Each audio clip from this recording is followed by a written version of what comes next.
what's up, everybody? Welcome back to another reaction. Today we have Bad Number by Tanger. I don't know if it's Tanger or Tanger. It's one of the two, but also featuring Disphing. I don't know who that is, but also I know this video. I haven't seen it, but I have heard people in the space of typography talking about it before, as it's apparently very good. I just never watched it. I've actually had people in chats I'm a part of talk about this and share it, but I just never clicked on it for whatever reason. So I don't know what I'm about to get myself into, but I've heard people talk very highly about it. So even though I'm supposed to be watching this for the music that's in it, I might end up getting a little distracted by my animator brain and starting to think about things like that. So this might be a very wordy post-song reaction segment, but we'll see what happens here. Either way, I need to get started. So without further ado, let's go.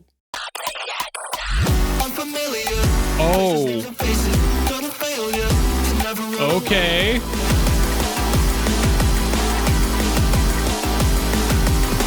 God, that started at 100, didn't it?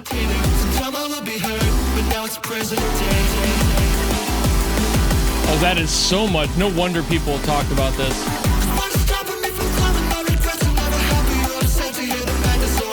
To be fair, I'm seeing a lot of presets in here, but they're very well stitched together.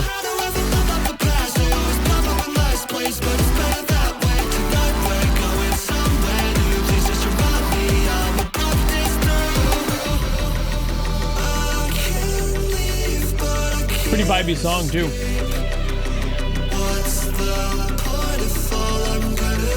That should be what I'm focusing on, but there's so much movement.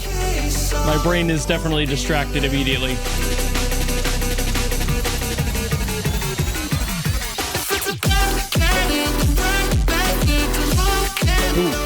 Ooh, that's a good vibe right there.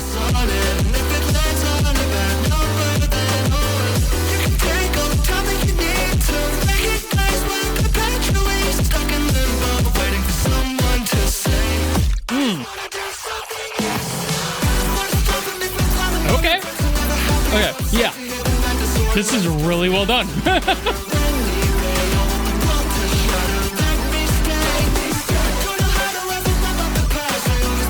Filtering on the voice might be a little bit much, but it's not necessarily bad. Great video though, like, it's definitely shiny in that respect. Loves me a bit of chiptune. Who doesn't, right?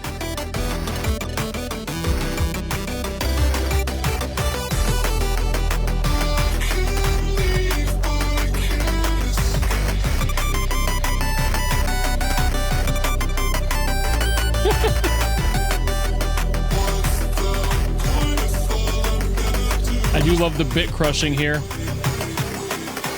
Good additional visual thing. Ooh.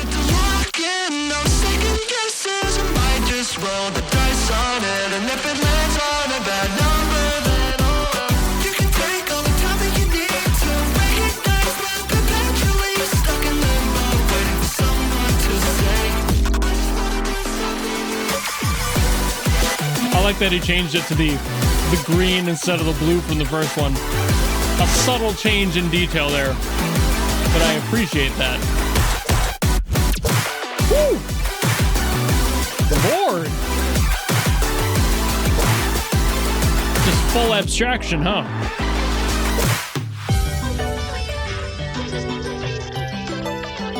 Damn. The video producer definitely went off on this. The music is fantastic too.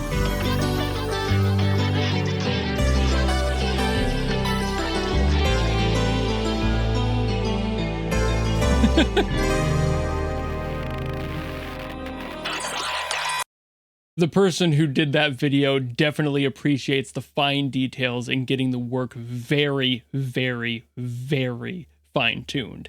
And I appreciate that as somebody who does the same thing. Just as a slight anecdote, I used to do visualizers for musicians for a while. It was just part of my job, and I definitely was the type of person to do this sort of thing. Not quite this detailed most of the time, but I do love that they put this much effort into getting every little thing in there down exactly to the millisecond. I am definitely a big proponent for that. I adore doing that because it feels so satisfying to watch it. I will do that on any edit that I do, and I'll like loop it myself and be like, ooh, that's nice. Like when you're proud of your own work, everybody will pay attention and respect it in kind. And that's definitely what this person does here.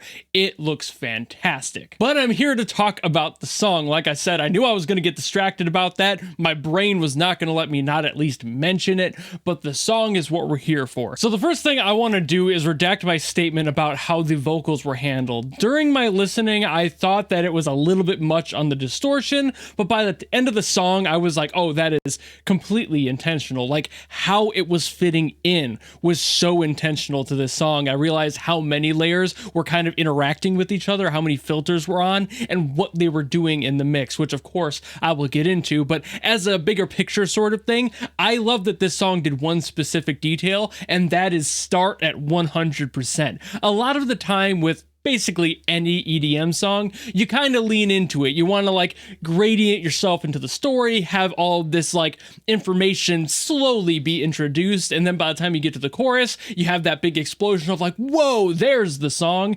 That's not what happened here. They started immediately at 100, like their brain was already kind of fried by this concept and this thought, and they had to get it out and clarify what it was to you. And that's really cool to me, because this entire song is kind of a fuck it message, right? Like they're struggling in life to figure out who they are, what's going on, does it matter? They don't really know or care. And struggling with that mentality is something that a lot of people have done, so it's very immediately relatable. So starting at 100 psychologically immediately clocks you into that like, oh, we're back here. We've all experienced that, so we know exactly where to be right out the gate. We are following the lyrics all the way through. It's very immediate. You don't need to understand the lore. There's no narrative build up to this other than something that is entirely relatable that, again, we've all experienced. So starting at 100, continuing that vibe, backing off a little bit to kind of be that mellow section where your mind is kind of getting introspective and you're trying to figure out, is this how I feel? Should I change the way I am?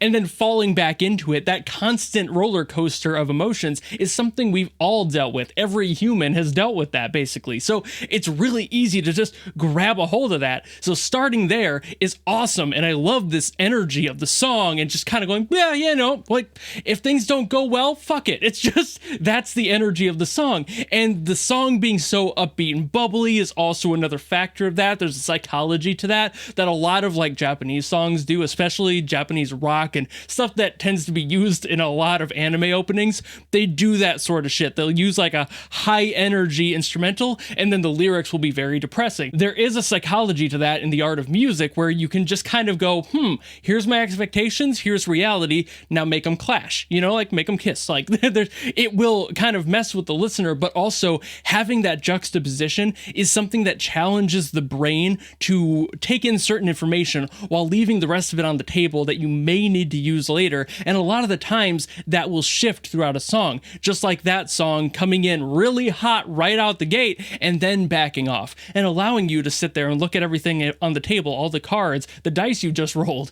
and going, is that what I want out of this, or do I need to reconsider my options? So there's a lot of psychology there. I've always loved that about basically every song that does it. It's just a cool thing to me. But as far as the production goes here, it's doing all the stuff that you would expect out of an EDM song, but also a very crunchy EDM song. It's very like mid crunchy, and that's why I wanted to apologize about the vocals in the beginning when I mentioned that, and I was like, oh, it's a little bit much. I'm now understanding why, because there's a static in there, that noise, this constant grating tone of just not really settling something in. Nothing's clean and clear. It's the fuzzy concept of thought in your mind. That's what this song, I think, is trying to do with that. It's making it feel like one homogeneous mess, you know, like it's a little bit crushed. it's a little bit unclear constantly. And even the lyrics themselves are a little bit vague because it's very, again, just, I don't know, so you just deal with it, right? It's very unsure of itself, but also pretty confident in what it's trying to say. Being so confident in ambiguity is something that is very weirdly human. So again, it's very easy to relate to. And that's what's happening here. But all of that sound design stuff that's in there, that's like crushing everything in towards the center, it feels claustrophobic. So that's another psychology thing. Everything going on in here isn't clean. It's not clear. You don't know where all of this noise and fuzz is. There's constant breakdowns in here, little glitches and stuff just throughout the song, little moments where things pause and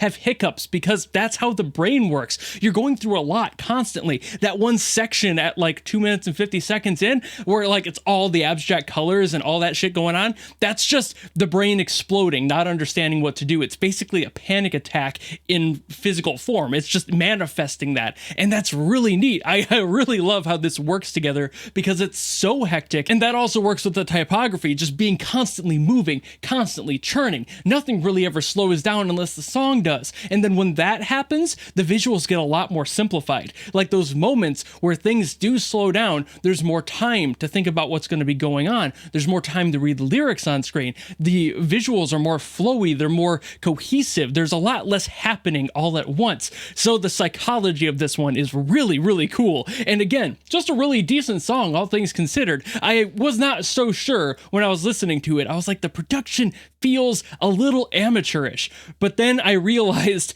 the psychology of it, and it all started to make sense as I was paying attention to that. And then I just got excited because that's always really cool to experience that. To have a song that perfectly manifests a mindset, puts it in a physical format that you're just like, yeah, that's what anxiety feels like. Because it kind of is. I wouldn't say this is entirely anxiety. This is more like apathy mixed with anxiety. It's that, again, I don't know, fuck it. It's just, you kind of give up. You've done so much thinking. You've overthought yourself into this like hysterical state of mind that you just do not know what to do with. There's so much information and you don't know how to parse it. And all of that information is coming out all at once, and that's what this song is doing. So that's really neat. I don't usually get into the psychology of music this deep, but this song, on top of everything else just being solid as hell, it did a lot for me on that front, being very, very obtuse about its message, at least in my opinion. This might be completely off base. I don't know really